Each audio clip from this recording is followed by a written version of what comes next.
Welcome back to the Inner Greatness Podcast with Jason and Jolene. We have given up trying to switch around how we do these openings completely. I'm Jason. I'm Jolene. Projecting nicely. Right?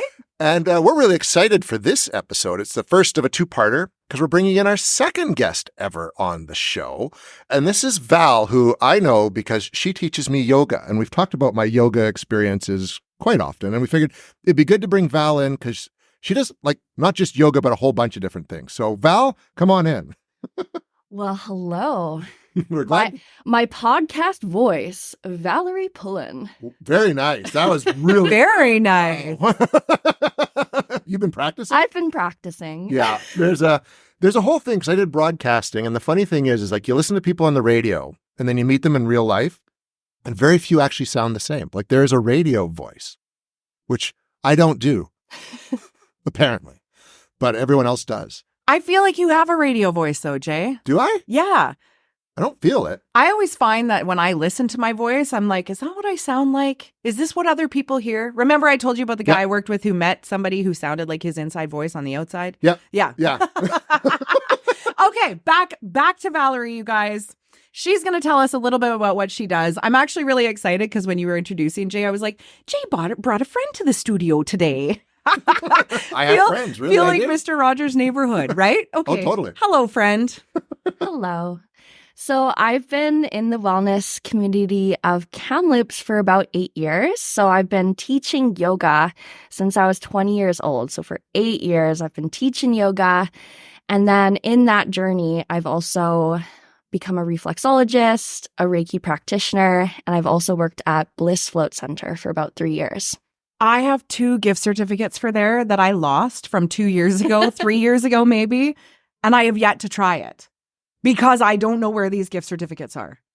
Let me help you. Yay! You guys, this is great. And actually, when Jay and I were first talking about like ways we can incorporate like local services and other things into this podcast, we were like, we should just go try different places, give reviews on them. And Bliss was one of them. Remember? I was like, we should go for a float. Okay, guys, stay tuned because this just like foreshadowed into some fun here. Anyways, come again, Valerie. Tell us what you're going to be talking about, primarily yoga in this episode. Yes? Yes. Okay. Okay.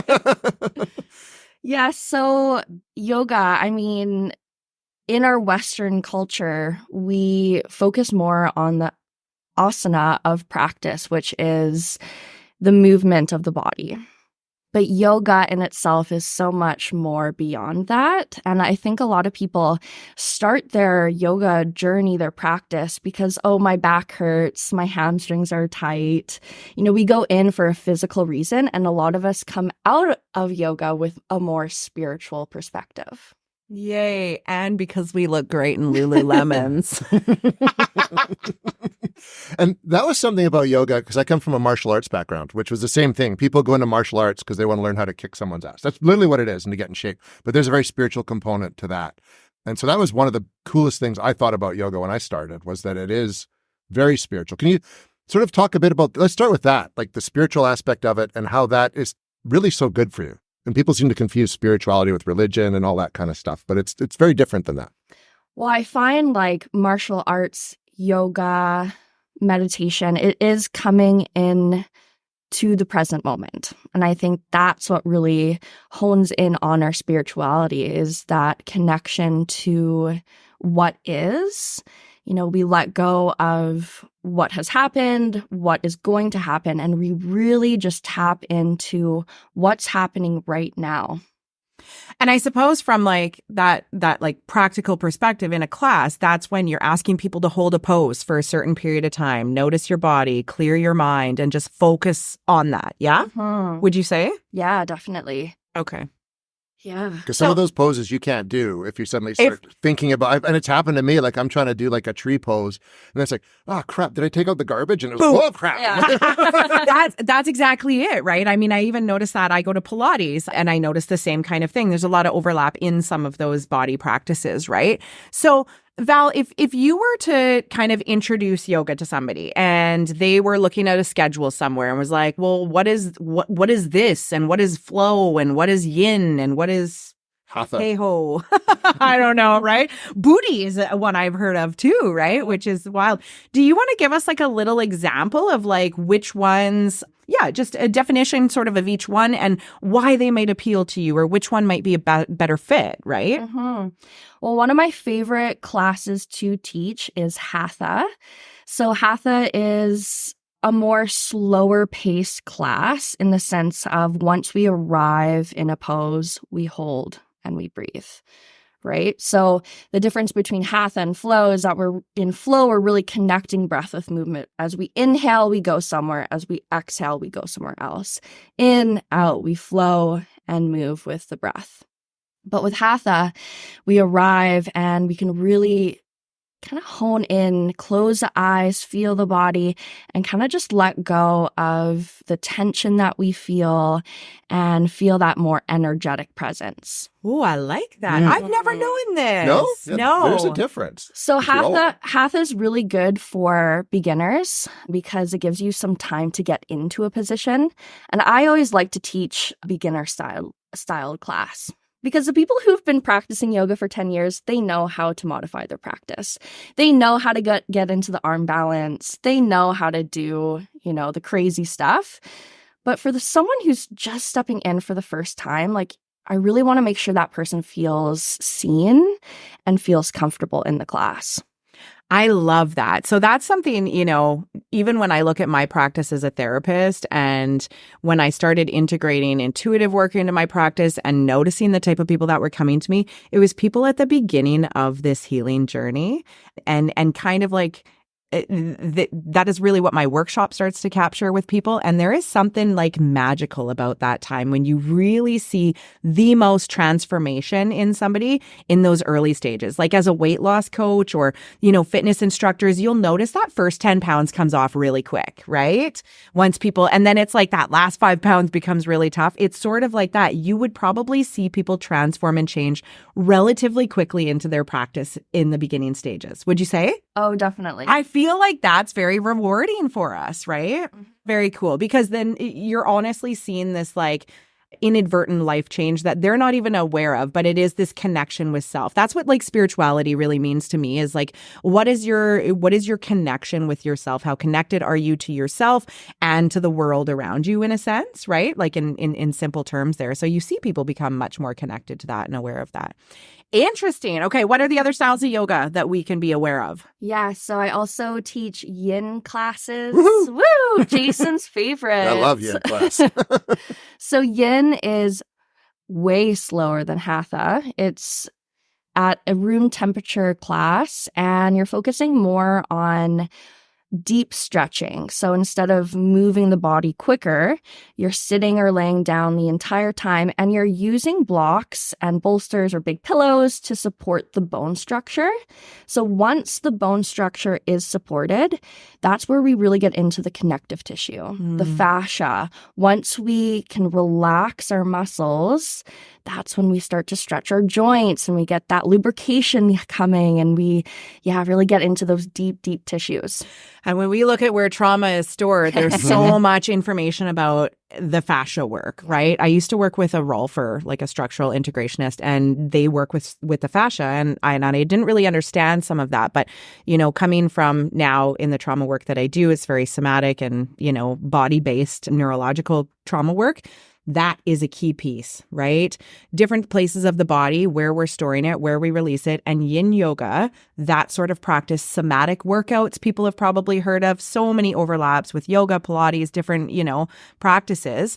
But that is also what you're releasing during these times. So do you notice emotional releases from people in the class or after the class? Even Jay, like your experience? Well, yeah, because remember, we talked about this at the beginning of the season. I hurt myself landscaping. Yeah. So if it wasn't for yin, like the first yoga I did when I went back was yin. And I did like about 4 or 5, Wednesday, Friday. And I didn't notice so much like an emotional release, but it was like integral to me feeling just better, right? Because it took care of that pain it was the sciatic nerve that went. So it was getting that back lined up.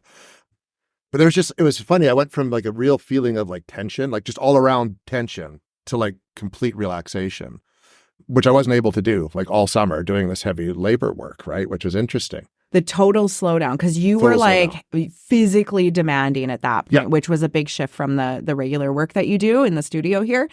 And that's interesting. And when you say that you're using like big pillows and blocks and things like that, I wonder if there is this underlying knowing that you are supported during yin yoga. I am supported. It makes such a difference. You know that you're being held up. Even doing these poses, like Val will remember the names of all of them, but it's one where we kind of lay on our backs. That's what I'm picturing right now. Or your hands, like, you know what I mean? I can't remember what it's called. Yeah. Reverse butterfly? Or recline butterfly. Recline butterfly, yeah. You have a bolster up the length of the spine to get into the chest. But you do feel just so supported. And a lot of the time in life, we aren't as supported as we could be, right? Mm-hmm. So to get into a space where we're just spending that time for ourselves, it is magic.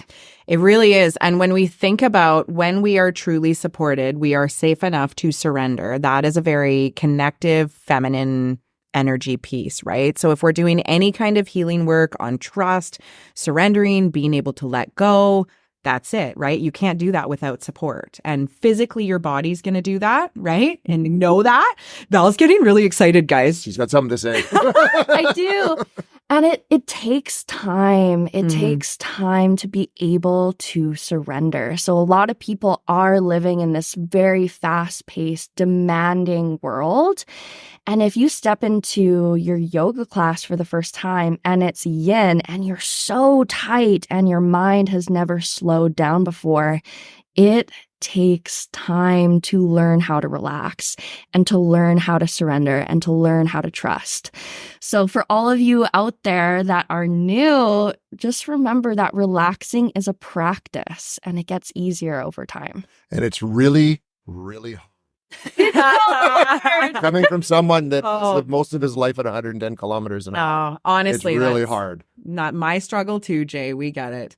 Okay, go ahead. I was just going to say, I don't know if Val was aware of this. A few weeks ago in class, someone actually fell asleep beside me. I could hear them snoring. Amazing. And I'm like, wow, that person's really relaxed. And since then, I think I've seen her come in pajamas. Yes. Amanda, hello. If you hear this, she comes in with her pajamas every time. It's amazing. Yeah. Get it, girl. It's awesome. I think that's fun. And even just to be that comfortable going into a group setting at like a gym where you feel like you can wear your pajamas. Like that says something. Mm-hmm. Oh. And that is also a good bedtime practice. It's later at night. I saw it in Jason's schedule as 7:00 tonight as we're recording here. And that's a thing, right? You're also getting into that relaxed state. Maybe it's part of a nighttime ritual, or now you condition. When we look at classical conditioning in the brain, Pavlov's dogs where he rang the bell and they salivated and then they, he didn't eventually need the food anymore. They would just still salivate. That's kind of what you're doing. So if she's conditioning herself to think that she's going to be in that state of relaxation every time she puts these pajamas on, eventually she might be able to train her brain to just get there by putting the pajamas on. Yep. Right? Yeah. So sure, we will always associate smells, sensations, touches, things, places, people with different things. And that she could be conditioning a process right there. And you'll notice that, right? Like anytime people would start to walk into my office and smell the sage and spearmint diffuser I use, they instantly go to a different place. They've tried to take it home and like duplicate it there, but they're like, it's not the same, So we condition ourselves with these little things. So way to go, Amanda.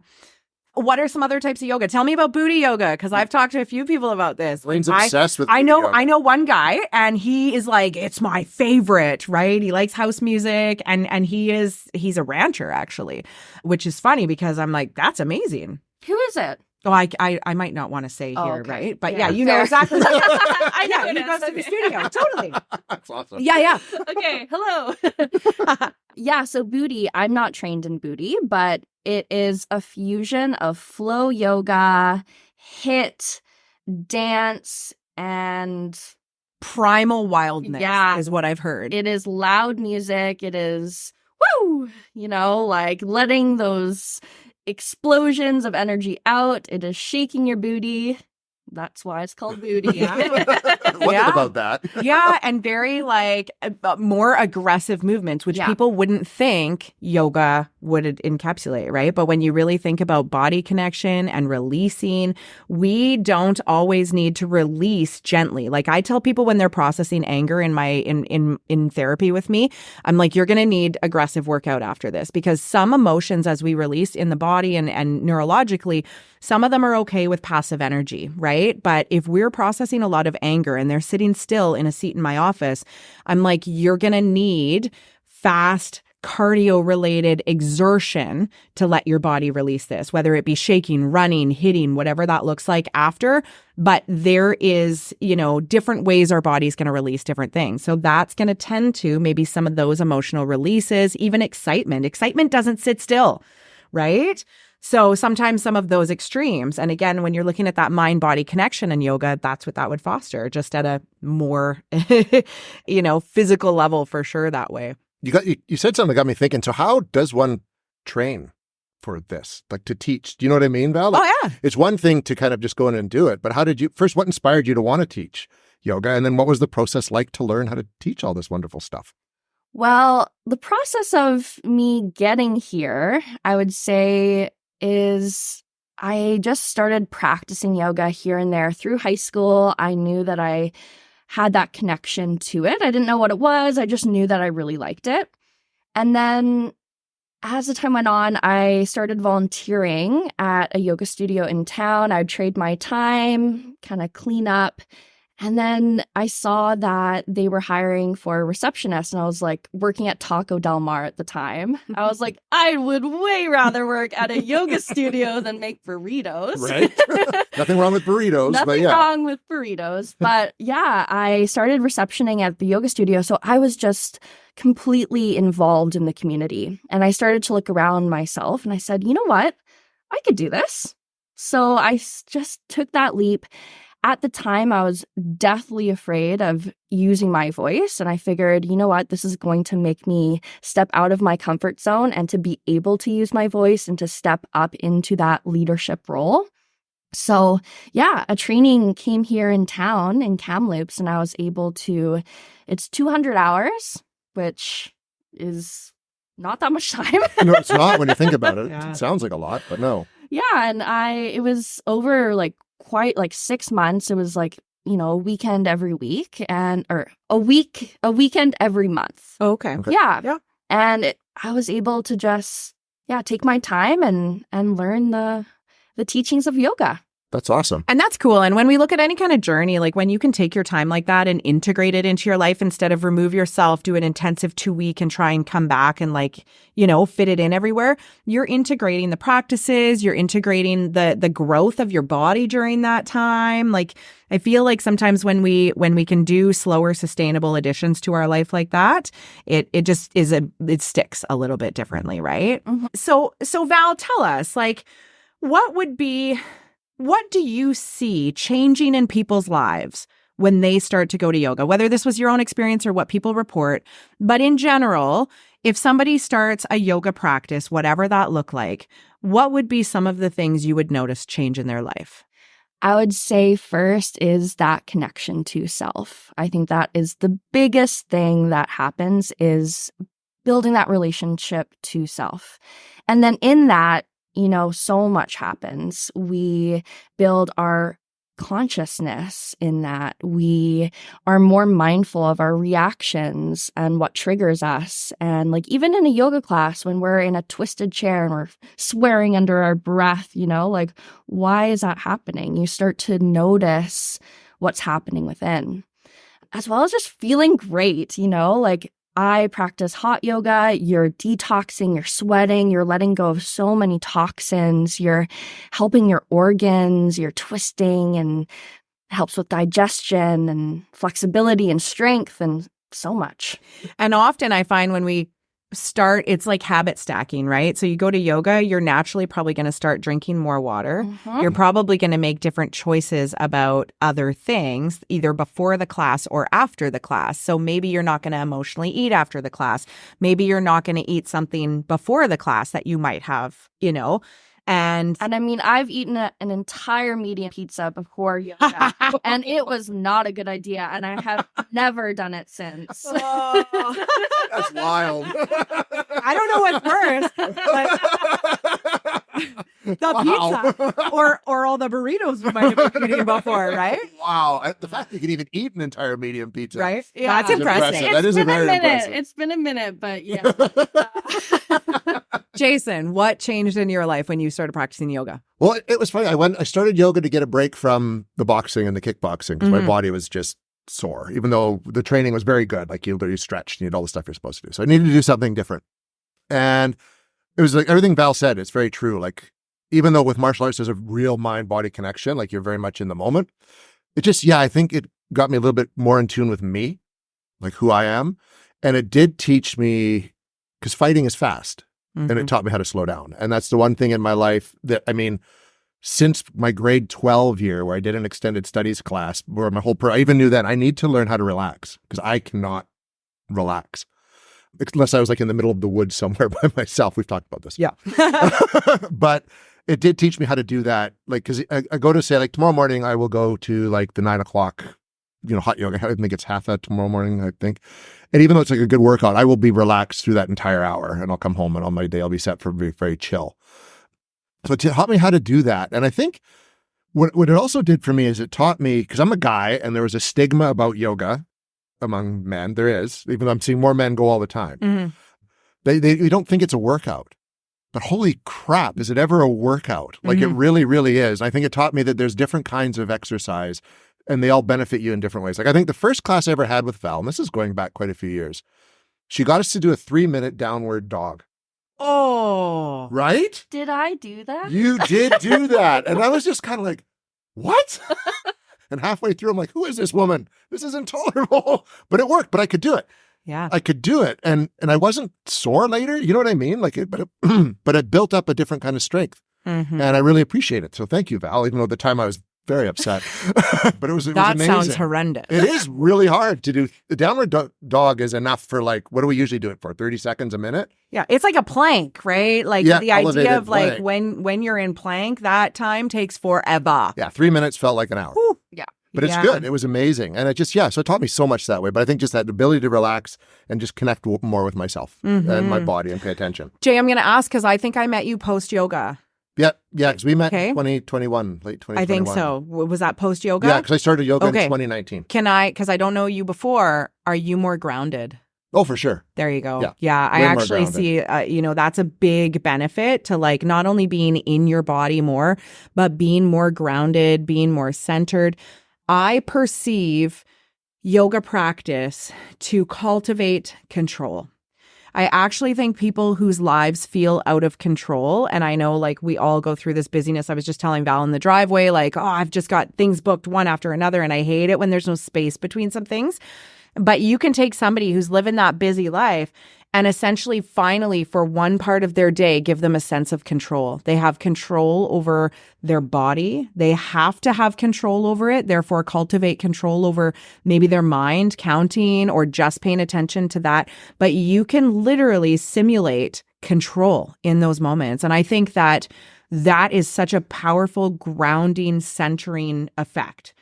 Right. And I think that's a word we misuse a lot of the time because we think it's a negative thing or whatever. But, when you can really look and be like, oh, why do I feel so good after that or this or that? I think you could probably look at the word control and be like, I actually felt in control for that whole hour. And when in my day did I actually feel in control? Yeah. I have never thought of it like that before. And that's so true because, at the beginning of class, I always say like, this is your time. I am simply offering some guidance, but if you need something else, please take it. So when I see people do that, when I see people modify or just do something completely different than what I'm saying, I'm like, you go, like, take this time for you. And that is, you're taking control of yourself and what it is you need. I like that. And that's a wonderful thing about it too, is that it is offered. Like, it's like, this is your practice. Right. And like you say that every class, it's like, if this doesn't work for you, if you're uncomfortable, if you're sore, stop and do something else. And where else in life do you get to do that? Yeah. like really at your job or whatever, right? In every other sport, it's like if you're not playing hockey right, everyone yells at you and gets mad. You know what I mean? So it's nice to have a space to do that. Yeah, which kind of takes me to the whole team aspect, right? Like that's a team sport. That's why. So this is interesting because, I know some studios in town that have live classes that also stream so people can attend the class from home on the video version. You can do your own yoga practice that just looks like whatever you want it to if you already have a foundational like skill set, and you can practice however you like, maybe in your living room or your office or whatever, just to take 5-10 minutes to yourself. You can watch, videos online, like that Fit On app, I think is really great for lots of different types of exercise. It's free. Fit On, please cut us a check, right? A check right now. $1,000. Throwing that out, us. right? Sponsor. But there's different ways, and but I think, and probably you guys will say this, like there's something so beneficial about being in a class setting. That's what I really love about Pilates, because I'm required to go. I socialize while I'm there, even though I do my own thing. But there's an accountability piece. So I am gonna give 100% through an exercise when I know there's other people in the room than when I'm by myself. Discipline is a huge piece. It is. And yoga translates to union and connection. Oh! So it kind of ties it all together, right? Like I have done yoga by myself in my room and it lasts about 5 minutes. Mm-hmm. But Right? when I go to a studio, I am so in tune because you are practicing for yourself, but in community. It is so powerful when you're all breathing at the same time. You're all setting an intention, which is usually, powerful to set an intention for your practice. You're doing it for the higher good. I love that. Are you familiar with Michael Singer's work? I recognize the name. Yeah, Sure. Untethered Soul. Yes. So anyways, he was like this university professor. Jay, you would love this book. Good, yes. Yeah, I think Life Untethered, Untethered Soul. There's a few of them, I believe. Or Living Untethered. I can't remember quite. But anyways, he was a university professor. He started a yoga practice and it just evolved into this and he also he created a software accounting system or something like that. So he was very left-brained in all of that area. But he started meditating and started a yoga practice, and it turned into this whole bought a piece of land and then people were living on it, and this very communal living kind of thing is fascinating. Anyways, check out his book. I don't know if any of y'all have heard it, but it really makes me think about that and how it ended up cultivating this community that he let ebb and flow the way it needed to. And he really started playing with that untethered, lack of attachment to things and let things come and go through his life that created so much abundance. And literally not only just the law of attraction, but getting out of your own way to be open to everything that presents. And again, through intentions, and you see the seeds planted along the way. It's very cool to follow his story because he's real life and he really transformed through practice of meditation and yoga.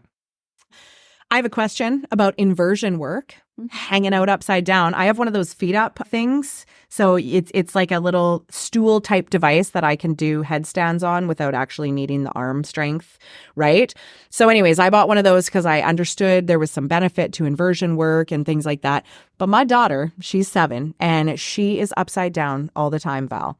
So talk to us about inversion practice. You said arm balancing and things like that. That's a more advanced yoga practice, would you say?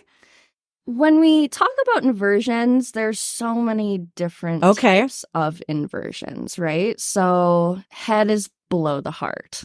So most of the time when we're walking, our head is above the heart. So even downward facing dog is an inversion. Right. Child's pose is an inversion. We do one with the legs. Legs up the wall. Yeah. Right? Okay. Head below the heart. Okay. So yes, you can do handstands, headstands, all that crazy stuff, but you can still get the benefits of inversion work with more simple poses. Oh, I like that.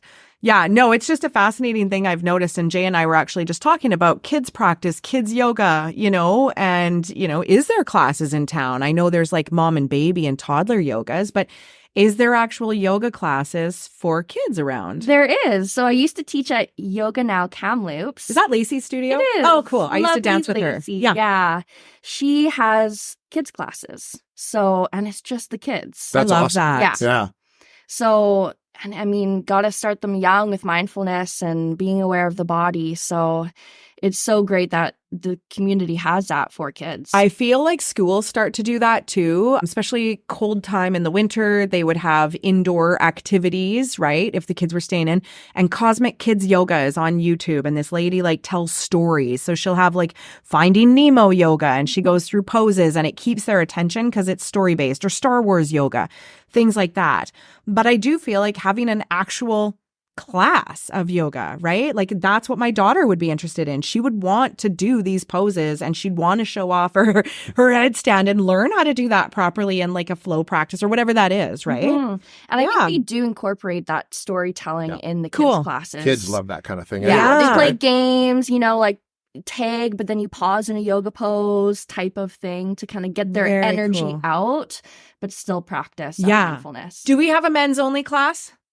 I don't know if there is. I think we need men so many things. I see these like healing groups, like men dance groups where they just free dance and they heal with each other, or like men's yin yoga where they can emotionally release. Like, how amazing would that be? Like, there's so many things that I think men need in healing communities. Women have a lot of women healing circles. We've been doing this work. We've been inviting it. We have, female dominated, I would say yoga's fairly female dominated in some aspects. I would say so. I mean, back in the day, it was only for men.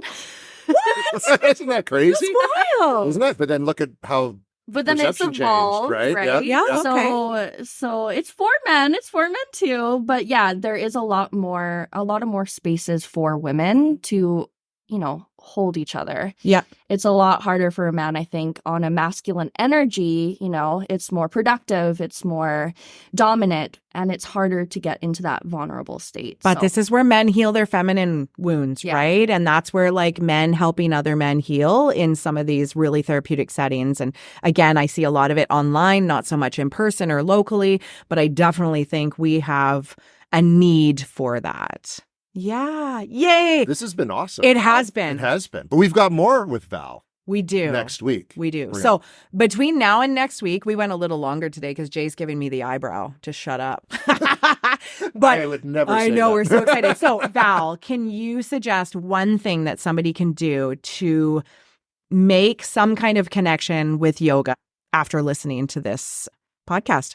Yoga is always with you, whether you go to a studio or not. It is a practice of living intentionally, and you have the ability to ground yourself with connection to body and breath. Awesome. And I could drop the mic, I would.